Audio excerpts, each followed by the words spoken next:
Everyone, welcome back to my channel विधि की पाठशाला और मैं हूं डॉक्टर वत्सला शर्मा। आज हम डिस्कस करेंगे यूजन ईयरलिच के बारे में। देखिए, Ehrlich was an Austrian legal philosopher और इनका बर्थ 1862 में हुआ था। इन्होंने अपनी जो थ्योरी दी थी उसका नाम था लिविंग लॉ, जिसको कि हिंदी में कहा जाता है जीवित विधि या फिर जीती जागती विधि या सजीव विधि या क्रियाशील विधि। तो देखिए, हमें यहाँ पर नाम से ही क्लियर हो रहा है कि ईयरलिच सोशियोलॉजिकल स्कूल के सपोर्टर हैं, क्योंकि इन्होंने क्रियाशील विधि के बारे में बात की है और सोशियोलॉजिकल स्कूल का दूसरा नाम ही फंक्शनल स्कूल यानी कि क्रियात्मक विचारधारा है। ईयरलिच ने जो अपना फेमस वर्क किया था उसका नाम था fundamental principles of the sociology of law, जिसमें उन्होंने विधि को सामाजिक तथ्यों पर आधारित किया और उन्होंने कहा कि लिविंग लॉ से मतलब है the inner order of association,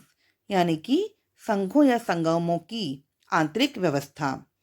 ईयरलिच के अनुसार law drive from social factor, यानी कि समाज में व्यवहार में जो लाई जाती है और जो समाज में जो प्रचलित है विधि, उन्हीं सब बातों से निकली है।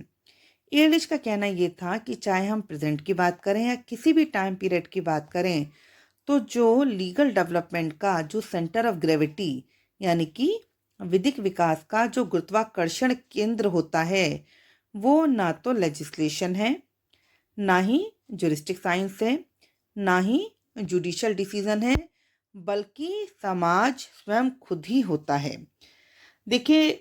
ईयरलिच ने बहुत सारे लीगल सिस्टम की कंपैरेटिव स्टडी करने के बाद में भी कहा था कि law develops by conscious effort, और उनका मेनली यही कहना था कि समाज में व्यवहार में जो प्रयोग किया जा रहा है या जो समाज में प्रचलित है विधि, उसी से ही निकल करके आती है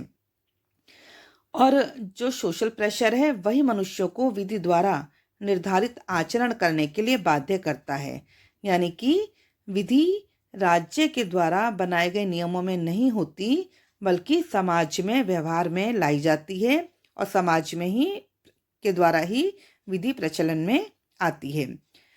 तो यहाँ पर देखिए, ईयरलिच के व्यूज के अकॉर्डिंग जो सोर्स ऑफ लॉ है वो क्या है, वो ना तो लेजिस्लेशन है, ना ही वो जुडिशियल प्रेसिडेंट है और ना ही कस्टम है, बल्कि सोर्स ऑफ लॉ उनके अकॉर्डिंग सोसाइटी ही होती है। ईयरलिच का कहना यह था कि राज्य द्वारा निर्मित औपचारिक विधि सामाजिक नियंत्रण का एक साधन मात्र है, जो कि प्रचलित रूढ़ी, नैतिकता, परंपरा आदि अन्य साधनों से मिलकर कानून का जीता जागता रूप ग्रहण कर लेती है, और इसीलिए उन्होंने लिविंग लॉ के बारे में बात की है। उनका यह भी कहना था कि समाज के मूलभूत प्रबंध बेसिक संस्थाओं द्वारा संचालित होते हैं, बेसिक संस्थाओं के द्वारा नियंत्रित होते हैं।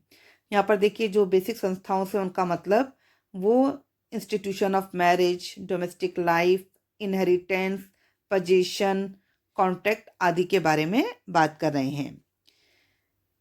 ईयरलिच के जो विचार हैं वो कहीं ना कहीं सेविनी से इंस्पायर्ड थे और सेविनी की तरह उन्होंने लॉ के स्पॉन्टेनियस इवोल्यूशन यानी कि क्रमिक विकास के बारे में बताया, लेकिन सेविनी की तरह वो केवल पास तक नहीं रुके, बल्कि उन्होंने विधि के लिविंग फॉर्म को आगे बताया। और ड्यूगिट की तरह उन्होंने, देखिए यहाँ पर मैं ड्यूगिट से बात कर रही हूँ, सोशियोलॉजिकल स्कूल के जूरिस्ट जिन्होंने सामाजिक समीक्षा का सिद्धांत दिया था, तो ड्यूगिट की तरह राज्य को उन्होंने भी महत्वपूर्ण स्थान नहीं दिया है। ईयरलिच का कहना यह था कि मनुष्य का अस्तित्व समाज से अलग नहीं होता, वह समाज के बिना नहीं रह सकता, इसलिए राज्य से ज़्यादा समाज को महत्व दिया जाता है। लेकिन इतना सब होने के बाद भी बहुत सारे पॉइंट्स पर ईयरलिच की आलोचना की गई है, जिसमें कुछ मेन बातें ये हैं। सबसे पहले तो ये कहा गया कि ईयरलिच ने अपनी थ्योरी में राज्य को बहुत ही कम महत्वपूर्ण स्थान दिया है, मतलब इन्होंने लेजिस्लेशन को भी बहुत ज़्यादा इम्पोर्टेंस नहीं दी है। सेकंड, इन्होंने कस्टम को as a source of law ना मानकर उसको उसका एक केवल प्रकार ही माना है। देन इन्होंने लीगल नॉर्म्स और अदर सोशल नॉर्म्स दोनों में डिफरेंस नहीं किया है, वहाँ पर इनके विचारों में थोड़ा कंफ्यूजन है। और इन द लास्ट ये भी कहा गया कि इन्होंने सोशलॉजी ऑफ लॉ को अनावश्यक ज़्यादा ही महत्व दे दिया है। लेकिन इतना होने के बाद में भी ईयरलिच का कंट्रीब्यूशन सोशोलॉजिकल स्कूल में बहुत ज़्यादा इम्पॉर्टेंट है, क्योंकि ये कहा गया कि उनका चिंतन वैज्ञानिक था तथा व्यापक तरीके से था, और उन्होंने विधि तथा समाज में एक क्लोज रिलेशन को बताया,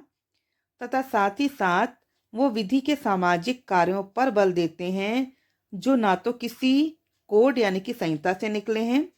ना ही न्यायालयों के निर्णयों से निकले हैं, बल्कि जो कि कहीं ना कहीं कम्युनिटी की सोशल लाइफ से ही ऑपरेट हो रहे हैं और उसी को ही प्रभावित करते हैं।